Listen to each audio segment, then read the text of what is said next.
Canadians have had to put up with a lot of bad history lately. We've seen statues ripped down, buildings renamed, and historical reputations destroyed as a result of a biased and misleading view of Canada's colonial past. And while such smears against our history entail a significant cultural loss in terms of understanding who we are and where we've come from, our recent court case threatens to do much greater damage to Canadian society at large.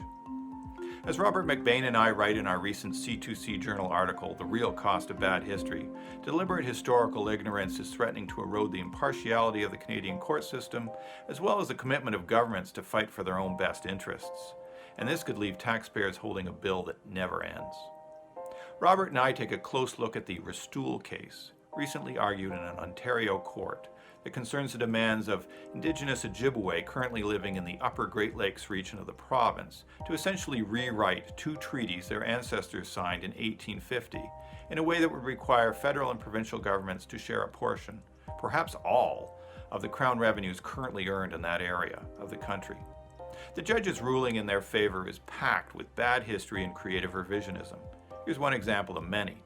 Much of this case turns on the judge's acceptance of the claim that countless generations of Ojibwe have lived in this region prior to contact with Europeans. While this is in keeping with Indigenous spirituality that holds that they've occupied the land since the time of creation, when it comes to the Ojibwe of Ontario, such mythology is provably untrue. Prior to contact with the Europeans, the Ojibwe actually lived on the Atlantic coast, in the area of the Gulf of the St. Lawrence. They migrated west in the mid-1600s after being defeated in a series of wars with the Iroquois, around the same time that European explorers were also moving around the continent.